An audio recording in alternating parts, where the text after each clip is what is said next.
আপনারা কি মনে করছেন ঈদের দিন এত মজার মজার খাবারগুলি আমাদের সামনে নিয়ে আসে আর আমাদেরকে এইভাবে বসিয়ে বসিয়ে খাওয়ায়, আবার খাবার শেষে এইভাবে তেলও মেখে দেয়? আরে না রে ভাই, হান্ডি পাতিলের যত তেল আছে সব আমাদের দিয়েই ধোয়ায়। আসসালামু আলাইকুম।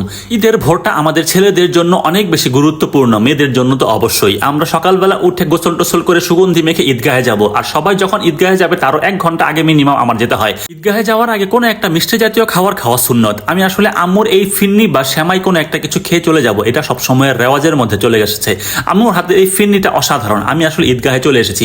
বাগে মদিনা জামে মসজিদ আমাদের নিজেদের মসজিদ। এই মসজিদের সবকিছু আমাদের নিজেদের হাতেই করতে হয়। এই মসজিদটা আমাদের নিজেদের হাতেই তৈরি। যদিও মসজিদটা একেবারেই ছোট, আপনারা যে জিনিসটা দেখতে পাচ্ছেন সেই জিনিসটা হচ্ছে আমরা এখন রাস্তাঘাটে তেরপাল রেডি করছি। এই তেরপাল বা অন্যান্য যে জিনিসপত্রগুলি আছে এর মাঝখানে যখন এই বাচ্চারা ঘোরাঘুরি করে তখন ঈদটা মনে হয়। এই ঈদটা পূর্ণাঙ্গ করার জন্য ঈদের সকালে আমরা এইভাবে চলে যাই সকালবেলা ঈদের জিনিসপত্র সব রেডি করার জন্য, কারণ এখানে নামাজ শুরু হওয়ার আগে মুসল্লিদের সব ব্যবস্থা আমরা নিজের হাতেই করি। এটা আসলে নতুন কিছু না, এটা সবসময় করে আসছি। ঈদের সকালে মুরব্বীদের এইরকম বেসাইজ কাপড় চোপড় পরতে দেখলে আমার ব্যাপক ভালো লাগে। এটাই আমার কাছে ঈদের একটা অংশ মনে হয়। আর এই বাচ্চাদের দেখলে তো মনে হয় ঈদ হাঁটাহাঁটি করছে। যখন আপনার ছেলেপেলেরা এইভাবে ঈদগাহে চলে আসবে তখন ঈদটা পূর্ণাঙ্গ মনে হয়। আস্তে আস্তে ঈদগাহটা পরিপূর্ণ হয়ে যাচ্ছে। ঈদগাহে ঈদের নামাজের এই দৃশ্যটার জন্য আমি সবসময় অপেক্ষা করি। নামাজ শেষে আমাদের ছেলেপেলেরা খুব দ্রুতই রাস্তাঘাটের এই জিনিসপত্র সরিয়ে ফেলে। ঈদের নামাজের মোনাজাতের পরে যখন কোলাকুলি শুরু হয় তখন আসলে আনন্দটা অনেক বেশি বেড়ে যায়। এটাই হচ্ছে আমাদের কাছে ঈদ। ঈদ শেষে যখন সব ভাই ব্রাদাররা বাসায় আসে তখন কিন্তু ঈদের মজাটা আরো অনেক বেশি বেড়ে যায়। কিন্তু এইরকম থালা বাসন ধোয়ার মধ্যে কোন ধরনের মজা আছে এই বিষয় নিয়ে আপনাদের সাথে পরে আলোচনা করব, কারণ আপনার কাজ আপনি করবেন, আমার কাজ আমি করবো, বিষয়টা এইরকম না। আমি আসলে বউ বেটি যা আছে তাদের সবাইকে হেল্প করার জন্য এই কাজগুলি করে থাকি। কিন্তু ঘরের আন্ডা বাচ্চা পোলাপানরা যখন সাজুগুজু করার জন্য আসে তখন কিন্তু ঈদের আমেজটা আরো অনেক বেশি ফুরফুরা হয়ে যায়। বাচ্চাদের এই সাজুগুজু তাদের ব্যলিত জীবন সুখী করে দিচ্ছে। তাদের মেল মাথার কোনো সমস্যা নাই, এইখানে সবাই এসে হাজির হয়েছে। আপনাদের কি মনে হয় আমার বাসায় এসে তারা এইভাবে সবাই চুপচাপ বসে থাকবে? কোনো সুযোগই নাই। আপনাদের এমন ভাবে ঈদ মোবারক জানাবে ভয় আপনি দৌড় দিতে পারেন। আশা করি কিঞ্চিত বিশ্বাস হয়েছে। এই যে সবাই গুরুত্বের সাথে এখানে খাওয়া দাওয়া করছে, খাওয়া দাওয়াটা দুনিয়াতে সবকিছু, এই বিষয়টা এইভাবে চিন্তা করবেন না।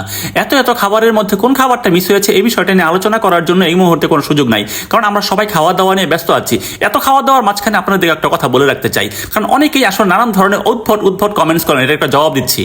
আজকে এই পবিত্র ঈদের দিনে আমরা ভাইয়ের বাসায় আসছি, ভাইয়ের ইনভাইটে। তো এইখানে গরুর ব্যবস্থাও করছে সবার জন্য। তো আমাদের জন্য, আমরা যারা হিন্দু আছি তাদের জন্য স্পেশালি ভাই মুরগির ব্যবস্থা করছে। ভাইকে অসংখ্য ধন্যবাদ। পূজাটাও যেমন আমাদের, ঠিক ঈদের আনন্দটাও সেম আমাদের। এখানে সবার জন্য আয়োজন করা হয়েছে, আমাদের জন্য স্পেশাল ভাবে মুরগি রান্না করা হয়েছে। আর এখানে যারা মুসলিম আছে তাদের জন্য সবকিছু আলাদা রান্না করা হয়েছে। আমরা আমাদের ধর্মের বিষয়ে যেমন অটুট বিশ্বাস রাখি, ঠিক তেমনি করে আরেকজনের ধর্মকেও সম্মান দিতে শিখেছি।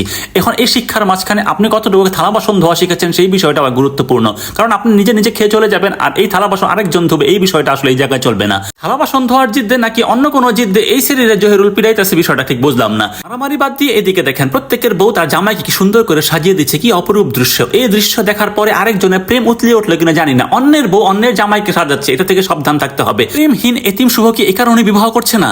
এটা জানতে হলে চোখ রাখতে হবে শুভর দৃষ্টিতে। আজকের মতো খোদা হাফেজ।